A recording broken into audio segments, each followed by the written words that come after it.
Grand angle consacré à la Birmanie, 2 ans après le coup d'état militaire du général Min Aung Hlaing. Les annonces de sanctions se sont succédées pour tenter d'affaiblir la junte militaire birmane. Mais les mesures de rétorsion adoptées par les Occidentaux ne semblent pas ébranler cette junte qui continue à réprimer l'opposition et les minorités ethniques. On en parle avec Olivier Guillard. Bonsoir. Merci d'être avec nous. Vous êtes spécialiste Asie au CERIAS qui est basé au Québec, à l'Université de Montréal. Directeur de l'information chez Crisis 24. Alors, il y a eu beaucoup de déclarations hier de cette junte militaire qui a notamment décidé de prolonger de 6 mois l'état d'urgence militaire. État d'urgence qui avait été instauré après le coup d'État du 1er février 2021. Pourquoi cette décision, selon vous ? Alors elle s'explique, elle n'est pas surprenante et elle s'explique pour une fois d'une manière cohérente par la junte. La junte estime que les conditions ne sont pas réunies, conditions sécuritaires, conditions de sérénité politique, elle n'a pas tout à fait tort, ne sont pas réunies pour qu'un scrutin national, donc, auquel est censé participer l'équivalent d'à peu près 40 millions, ou moins une trentaine de millions d'individus, ne sont pas réunis. Le pays est en situation quasiment de guerre civile dans à peu près une petite douzaine d'États. Les assassinats politiques, les assassinats ciblés, la répression, vous l'évoquiez un instant, se multiplient. Donc on est loin des conditions sereines, je ne parle même pas de la légalité probablement et de la dimension équitable du scrutin, ne sont pas réunies. Donc cette mesure n'est pas surprenante, elle n'est pas non plus complètement contestée par des Birmans qui, eux, ne plaident pas forcément non plus pour un scrutin tenu dans ces conditions telles que nous les décrivions un instant. Donc pour vous, ces élections se sont renvoyées au calendrier grec ? Ces élections, de toute façon, l'opposition n'a pas prévu d'y participer. Donc, imaginez un petit peu ce qu'elle voudrait. Si l'on lit le code électoral tel qu'il a été amendé il y a quelques jours encore par les autorités birmanes, on voit que d'une manière générale, de toute manière, ces élections sont faites uniquement pour qu'elles servent donc à la junte et aux partis pro-militaires un succès lors du scrutin. Donc le code électoral est complètement tronqué. Donc, d'une manière générale, les Birmans ne veulent pas de cette élection et le chef de la junte a dû réfléchir à 2 fois avant de mener à bien donc, son projet d'organiser ce scrutin à l'été, puisqu'en définitive, aujourd'hui, il ne pourrait le mener que dans les grands centres urbains qui sont sous le contrôle, entre guillemets, de l'armée. Et on estime qu'entre 40 et 50% du territoire lui échappe totalement. Donc, imaginez un petit peu combien on peut organiser un scrutin dans des conditions pareilles. Depuis le coup d'État du 1er février 2021, plus de 3000 personnes ont été tuées, au moins 16 000 emprisonnées 2 ans après. Le régime birman poursuit sa répression. Regardez ces images compilées et commentées par Antoine Delpierre. Pour l'observateur étranger, le corps meurtri de ce jeune homme de 21 ans, c'est le symbole de la répression menée par la junte depuis 2 ans. Pour Chan, c'est la marque de son engagement, dès le 1er février 2021. D'abord les manifestations contre le coup d'État, puis l'entraînement aux côtés des milices populaires, jusqu'à cette attaque l'année dernière où il a perdu sa jambe.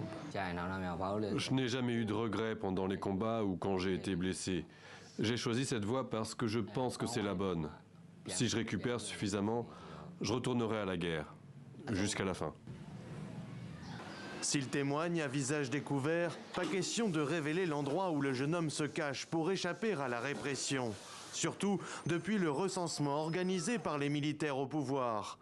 Officiellement pour préparer les élections promises par la junte, officieusement pour débusquer les fonctionnaires en grève et la résistance armée. Si la junte militaire en Birmanie va de l'avant avec les soi-disant élections dont elle parle, je m'attends à ce que cela alimente de nouvelles violences, car les personnes qui se présentent aux élections, en particulier celles des partis pro-militaires, seront considérées par les forces de défense populaire comme des cibles.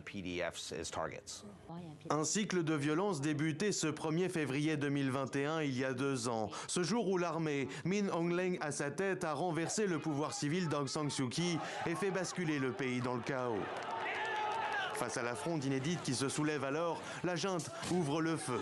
Tirs à balles réelles, détentions arbitraires, exécutions. La répression s'intensifie avec des raids aériens sur des villages, bastions de la résistance, visant indistinctement civils et combattants. Des tueries de masse selon les Nations Unies qui ont grossi les rangs des milices populaires anti-junte. Quand un gouvernement élu sera choisi par le peuple, nous nous reposerons. Nous quitterons tous la révolution et nous ferons ce que nous voulions faire avant. Et jusqu'à ce que ce moment arrive, nous garderons les armes. Alors que le pays est suspendu à ces élections dont la tenue et le calendrier restent incertains, de nombreux Birmans ont choisi la grève silencieuse pour marquer l'anniversaire du coup d'État. Dans les rues de Rangoon, les commerces étaient fermés et les rues désertées. Olivier Guillard, vous avez parlé d'une situation de guerre civile quasiment. Il y a en effet une multitude d'ethnies qui défient ce pouvoir militaire. Est-ce que ces ethnies peuvent s'unir pour faire tomber la junte ? Vous avez raison d'évoquer ce kaléidoscope multiethnique qu'est la Birmanie, 135 groupes ethniques différents, tout le monde ne s'entendant pas la plupart du temps avec la junte, c'est un bel euphémisme. On a déjà, pour faire simple, on a déjà à minima une douzaine de groupes ethniques armés qui dispensent leur savoir-faire, leur technique et leur expérience aux milices populaires que décrivait fort bien votre collègue à un instant, pour que ces milices populaires locales, donc, elles aussi, s'opposent à l'armée, s'opposent à la police, s'opposent au régime. Nous sommes tout ceci avec un soutien d'un organe politique qui s'appelle le gouvernement d'unité nationale. C'est un gouvernement parallèle aux démocraties qui, pour l'instant, réussit à agréger une masse considérable de Birmans dans ce mouvement de désobéissance civile que vous évoquiez là aussi encore un instant, et avec ce bras armé qui est devenu cette co-entreprise entre ces groupes ethniques armés et ces milices populaires. Donc effectivement, c'est un front que n'avait certainement pas vu venir avec une telle intensité, une telle résilience. Mais qui a les moyens de déstabiliser cette junte, ou on en est loin ? Elle a les moyens, en tous les cas, de lui opposer une résistance qui n'était pas vue. Et on voit que l'armée perd beaucoup de troupes. Évidemment, l'armée et la junte ne communiquent pas spécialement sur ce fait, mais c'est une certitude. Dans les États Shan, Kachin, Mon, dans les régions de Sagaing, de Magwe ou de Bago, l'armée perd des postes et perd des hommes tous les jours. Donc c'est une résistance, entre guillemets, qui s'ajoute à la résistance civile, à la résistance politique, que la junte a en définitive bien du mal à juguler, même si elle se défend évidemment d'une telle situation aujourd'hui. Quelles sont ses sources de financement à cette junte ?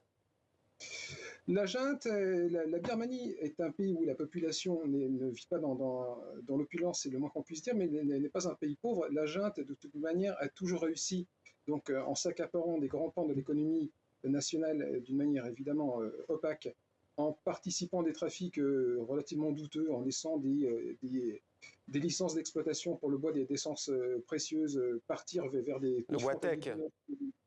Le tech notamment. Et la semaine dernière, on a beaucoup parlé de l'explosion de la culture du pavot. À qui ça profite ? Ça profite en grande partie aux groupes ethniques armés qui, pour certains d'entre eux, fonctionnent d'une manière quasiment autonome dans leur fief des régions frontalières. On s'arme, on se finance, on met en place une sorte d'administration locale qui vaut ce qu'elle vaut.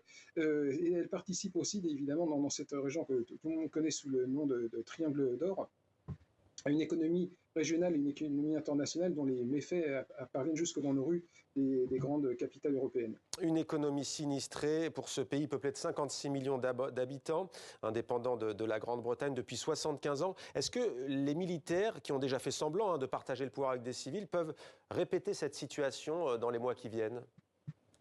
Alors pour l'instant, les militaires ne se sentent pas du tout contestés, entre guillemets, dans leur autorité, même si sur le terrain on voit que c'est le cas dans quantité d'États et lors de cette grève silencieuse aujourd'hui, donc d'une manière plus pacifique tout autant. Mais l'armée se sent encore en capacité certainement de défaire et les milices locales et les groupes ethniques armés et le mouvement d'opposition populaire. Donc elle ne se sent pas totalement menacée. Alors justement, dernière question, il nous reste 30 petites secondes. Est-ce que la démocratie, Olivier Guillard, c'est possible en Birmanie au vu de ce kaléidoscope multiculturel que vous décrivez ? Une majorité de ces 56 millions de Birmans croient en la démocratie, a fait l'expérience depuis 3/4 de siècle de la difficulté de l'enraciner face aux résistances des hommes en uniforme qui n'y ont jamais cru. Les Birmans y croient, ils sont prêts à payer le prix de la démocratie, le disent encore tous les jours. C'est ce que l'on voit dans cette résilience birmane qui force le respect. Merci beaucoup Olivier Guillard pour votre éclairage donc sur la situation en Birmanie, 2 ans tout juste après le coup d'État militaire.